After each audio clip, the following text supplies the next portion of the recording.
Заримдаа бусад хүмүүс Христэд итгэгчид биднийг мөнхийн улсын тухай хэтэрхий их бодоод энэ дэлхий дээрх амьдралаа мартчихдаг. Сүнслэг зүйлсийн талаар хэтэрхий их бодоод бодит амьдралаа мартчихдаг гэж шүүмжилдэг.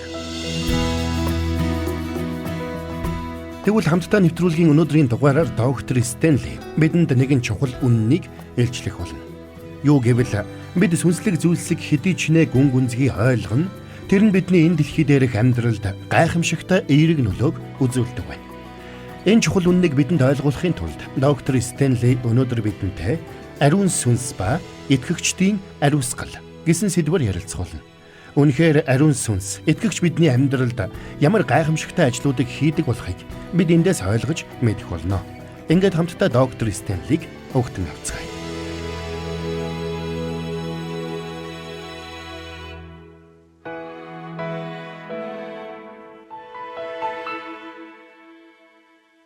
Хизээ нэгэн цагт хэн нэгэн Христэд итгэгч хүн надад ийм ёр бусын үйл явдал тохиолдоод би ариун сүнсийг ингэж гайхамшигтайгаар мэдрээд тэр цагаас хойш миний амьдрал бүхэлдээ өөрчлөгдсөн гэж ярихыг та сонсож байсан баг. Тэдний амьдрал тохиолдсон гайхамшигтай зүйлсийн талаар сонсохдоо та Бурхан яагаад миний амьдралд ийм зүйлийг нь хийдэггүй юм болоо гэж гайхаж байсан уу? Хэнд нь ийм зүйл тохиолдоод хэнд нь ийм зүйл тохиолддоггүй юм болоо? Надад хандсан Бурханы төлөвлөгөө чухам юу юм болоо гэж та гайхаж байсан уу? Сүүлийн номлолууд дээр би ариун сүнс итгэгч бидний амьдралд хэрхэн ажилладаг талаар олон зүйлсийг цувралаар хуваалцсан байна. Тэгвэл өнөөдөр би та бүхэнтэй ариун сүнс итгэгч бидний амьдралд хийдэг өөр нэгэн чухал зүйлийн талаар хуваалцахыг хүсэж байна. Энэ бол итгэгчдийг ариусгах ариусал юм.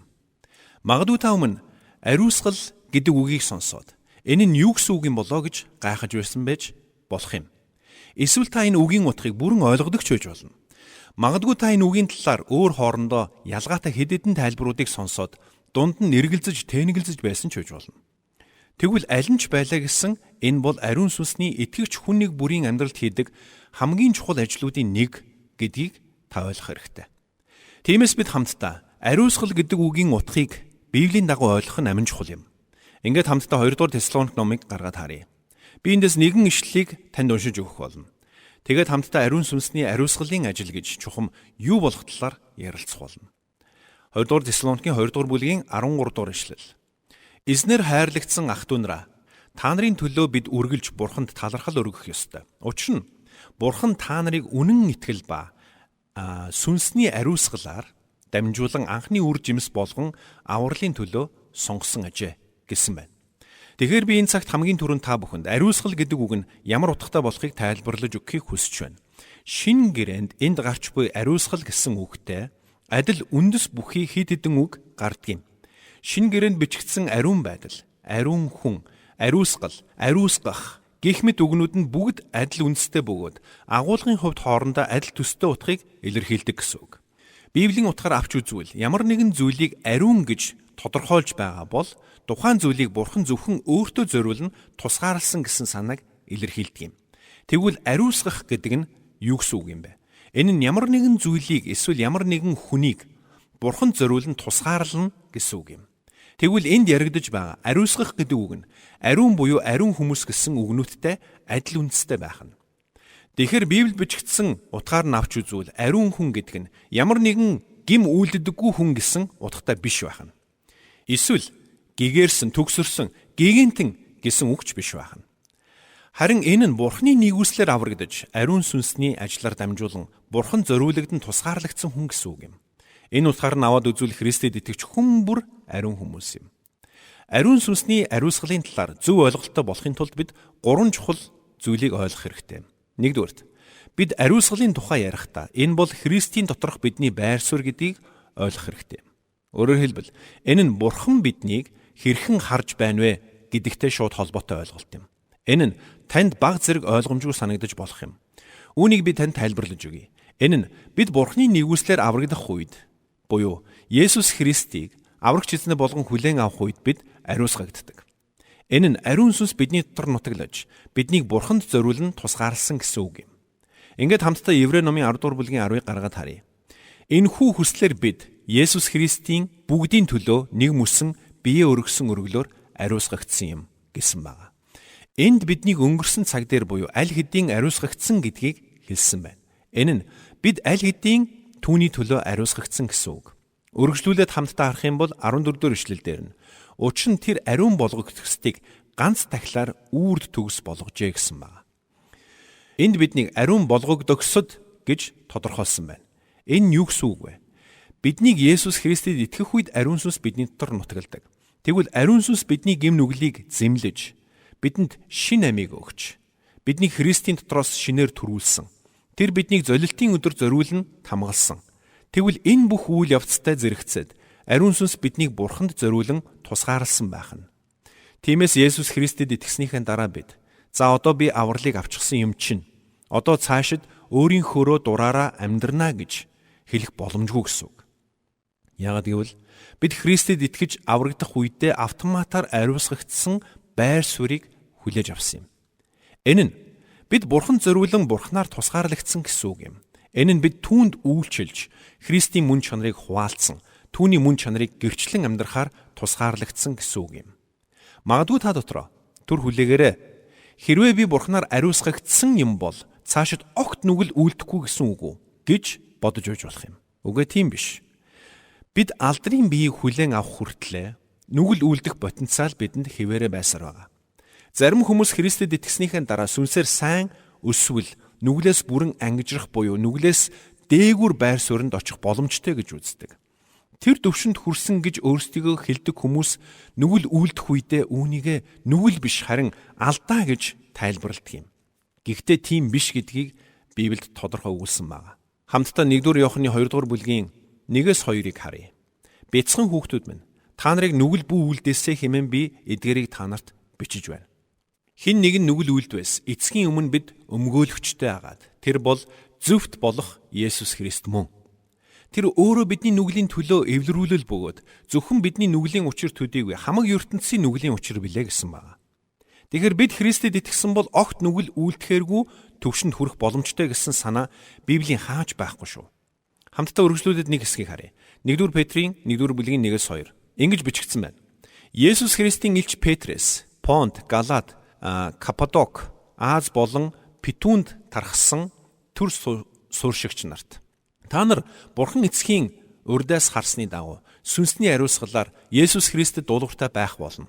Түүний цусаар цацуулахын тулд сонгогдсон билээ. Нэгүсэл ба амар тайван та нарт улам ариун болох болтугай гэсэн байна. Энд ариусгалын тухай ярихдаа Христэд итгэгчдэд өгөгдсөн байр суурийн тухай өгүүлсэн болох нь харагдаж байна. Өөрөөр хэлбэл Христэд итгэж түүнийг аврагчаа болгон хүлээн авсан хүн бүр Бурхны нүдэнд аль хэдийн Бурхны төлөө тусгаарлагдсан хүмүүс болж харагддаг гэсэн үг байна. Тиймээс Христэд итгэсэн хүмүүс бид бүгдээрээ Бурханд үйлчлэхээр Бурхны төлөө тусгаарлагдсан, түүний мэлмид ариун хэмээн үзэгдэх болсон ариусгагдсан хүмүүс юм. Тэгвэл энэ байр сууриа бид хэр удаан хадгалах вэ? Дахиад нүгэл үлдэх хүртлээ юу? Үгүй ээ. Бид байр суурийн хувьд Бурханаар ариусгагдсан бидний үйлсээс ангид байсан юм. Тиймээс энэ бидний үйлсээс шалтгааллахгүй юм. Нөгөөтгөр бид үүнийг мэдэрдэггүй. Тиймээс дөнгөж сая би ариусгагдаж, ариусгалын байр суурийг хүлээж авлаа. Би дөнгөж сая үүнийг мэдэрлээ гэж хэлэх ямар ч боломж байхгүй юм. Харин итгэлийн амьдралаа эргэн харахтаа Христэд итгэсэн тэрл мөчөд бид ариун сүнсээр тусгаарлагдаж, ариусгалыг хүлээж авсан болохоо ухаардаг юм. Тэгэхээр бид нэг зүйлийг ойлгох хэрэгтэй байна. Христэд итгэсэн итгэгч бүр Бурханаар ариусгагдсан буюу ариусгагдсан байр суурийг хүлээж авсан. Үүнд ямар нэгэн урсгал чиглэл хамаагүй. Энд ямар нэгэн мэдрэмж хамаагүй. Энэ бол Бурхантай барилдсан бидний мөнхийн барилдлагатай холбоотой юм. Гэхдээ бид ариусгал гэдгийг зөвхөн байр суурь гэж үзвэл явцуу хэрэг болно шүү. Учир нь ариусгал гэдэг нь үүнээс илүү утгыг агуулдаг юм. Бид бүгд Есүс Христэд итгэсэн мөчөд авралыг авсан. Бидний аврал нь аль хэдийн бүрэн гүйцэд болсон. Гэхдээ нөгөө талаас бид өдөр тутмын амьдралдаа гим нүглийн хүчээс өдөр бүр аврагдсаар байдаг юм. Тэгвэл ариусгалын тухай ойлголт ч мөн үүнтэй яг адилхан. Ариун сүнс биднийг Бурхны хүүхэд болгон ариусгасан. Энэ бол бидний байр суурь. Гэхдээ үүгээр зогсохгүй ариусгалын үйл явц бидний амьдралд өрнөсөөр байдаг. Бид хамтдаа Библийн хэд хэдэн ишлүүдээс очиж харсан. Учир нь зарим хүмүүс ариусгалыг ямар нэгэн сүнслэг мэдрэмжтэй хольж хутгадаг. Тэгэд чи ийм сүнслэг мэдрэмжийг авахгүй бол ариусгагдаагүй гэж ярьдаг юм. Уучлаарай. Октос тийм биш гэдгийг би хэлмээр байна. Нөгөөтгөр ингэж ярьж байна гэдэг нь нэг итгэгч нөгөөдөө би ийм сүнслэг мэдрэмжийг мэдэрснээрээ чамаас илүү итгэгч юм а гэж хэлж байгаатай агаар нэг юм. Нөгөөтгөр хэрвээ танд бусад итгэгчдэд мэдрэгдэж байгаагүй ямар нэгэн сүнслэг зүйл мэдрэгдэж байгаа бол эхлээд тэр зүйл чинь Библиэд бичигдсэн зүйлстэй нийцэж байна уу үгүй юу гэдгийг Бурхны үгээс шалгаж үзэх хэрэгтэй. Энэ дэлхий дээр Бурхнаас биш бугаас эхлэлтэй сүнслэг зүйлсийг үзэж харсан, мэдэрсэн хүмүүс олон байдаг. Мэдээж тань тохиолдсон зүйл Бурхнаас биш гэж би шууд хэлэх гэсэн юм биш.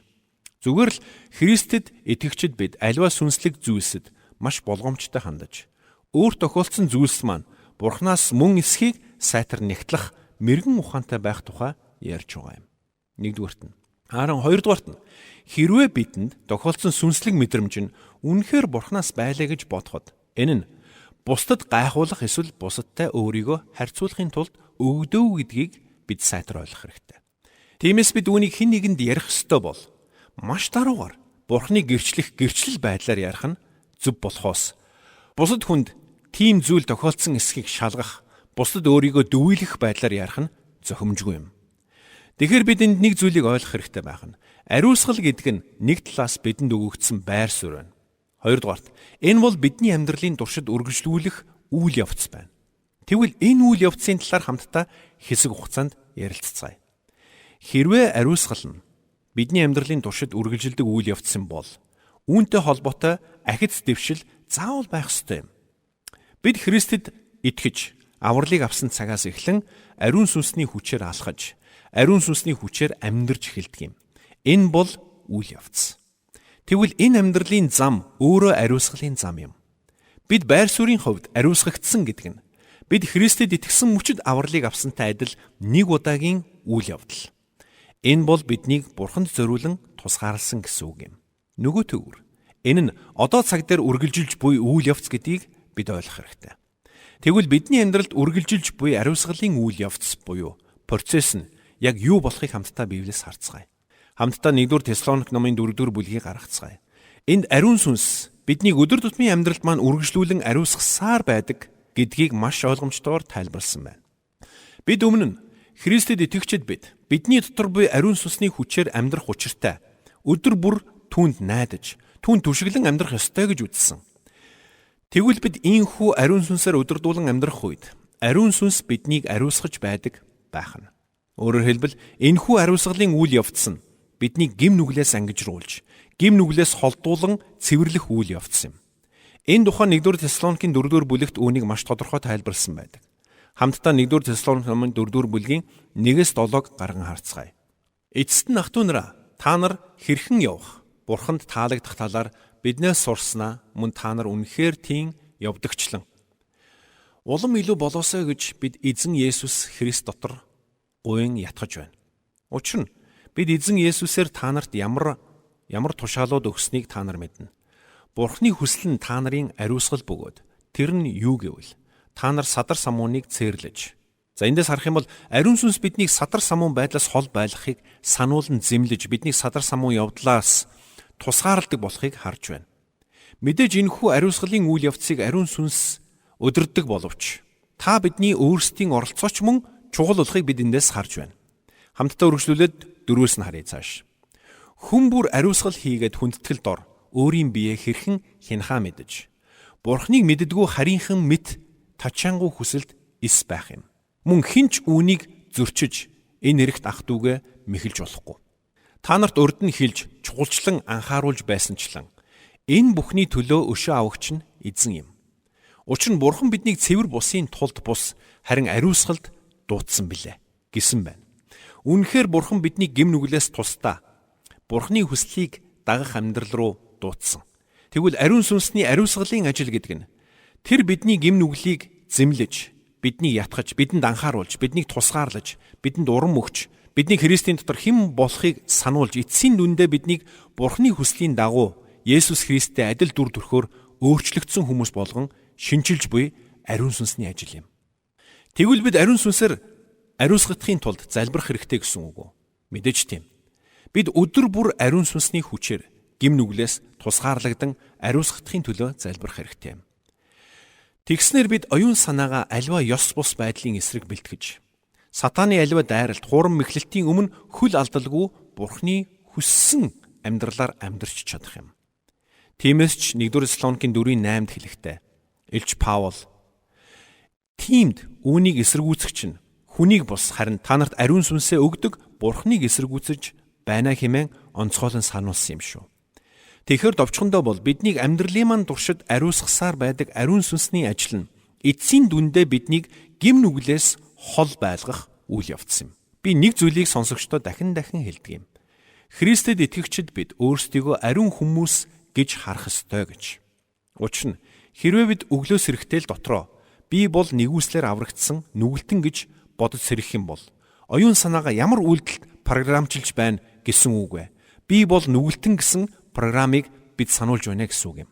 Энэ нь биднийг нүгэлд бууж өгч нүгэл үйлдэхэд хүргэдэг юм аа. Мэдээж энэ нэг талаас Бурхны нэгүслийг надад үргэлж сануулна. Гэвч энэ нөгөө талаас биднийг нүгэлд буун өгч нүгэл үйлдэхийг мөн сануулж байгаа хэрэг болдго юм. Мэдээж энэ та зориудаар очиод л нүгэл үйлдэнэ гэсэн үг биш. Гэхдээ бидний бодол санаа Библийн дагуу биш байна л гэсэн үг юм. Энэ нэргээд биднийг бүдрэхэд хүргэх нэгэн хүчин зүйл болж байгаа юм.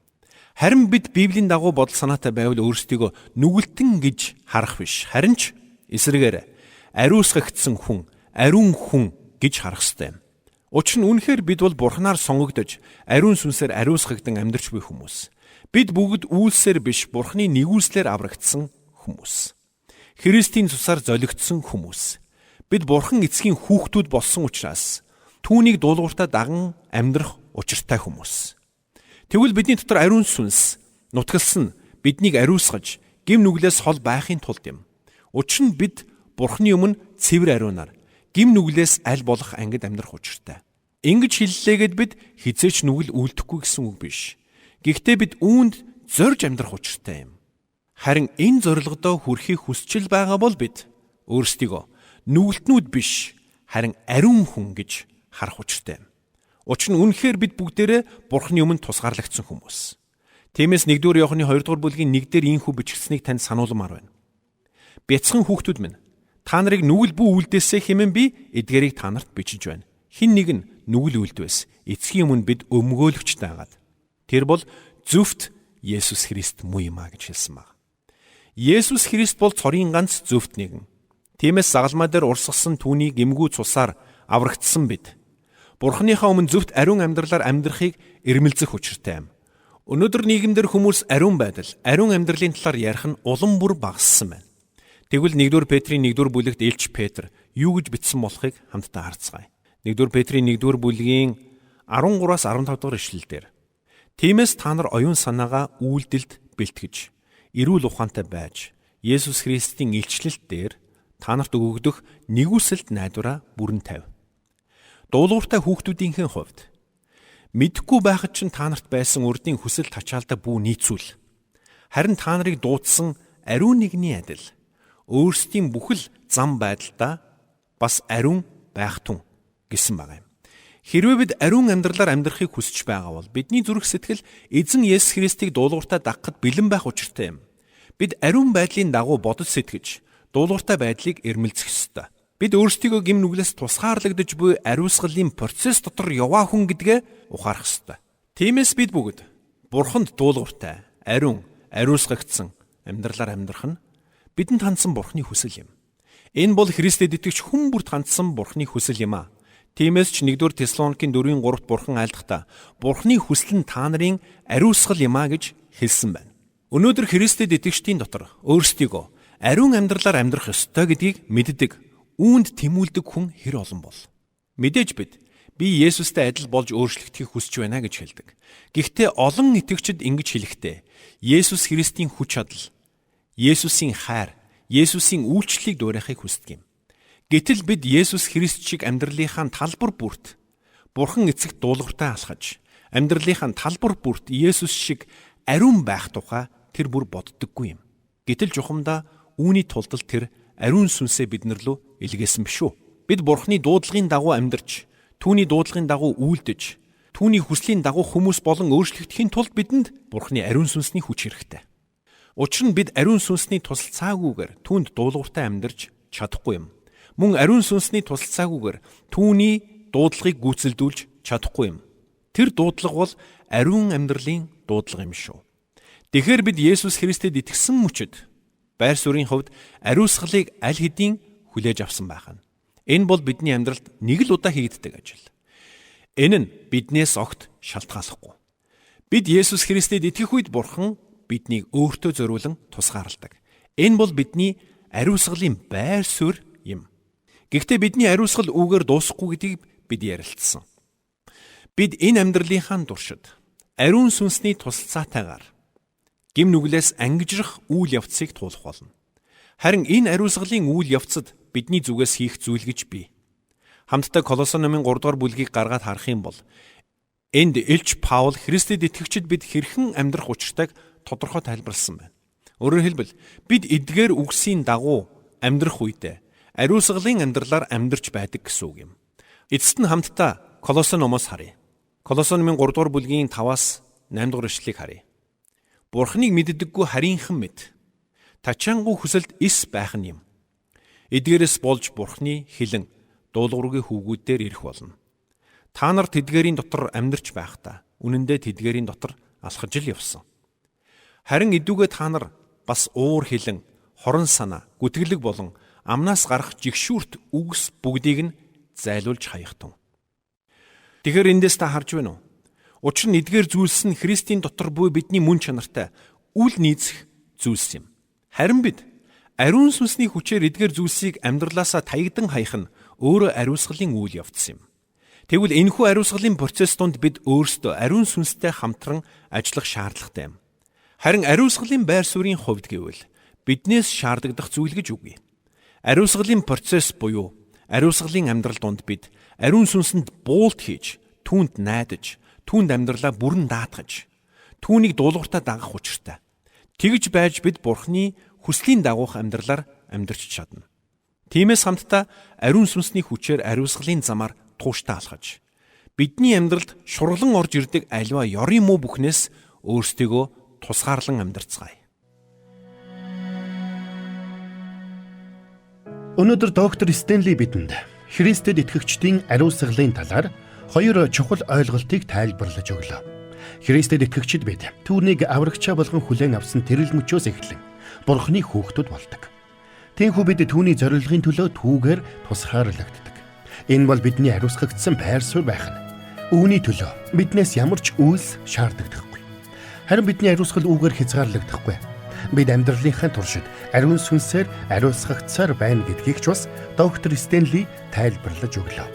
Тиймээс хамтдаа доктор Стенлигийн уриалж байгаачлан ариусгалын замаар тууштай алхацгаая.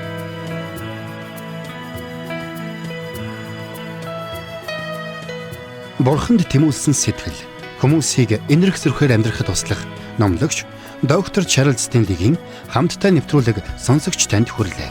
Нэвтрүүлгийг дахин сонсохыг хүсвэл Итгэл радио.com-оор зочлоорой.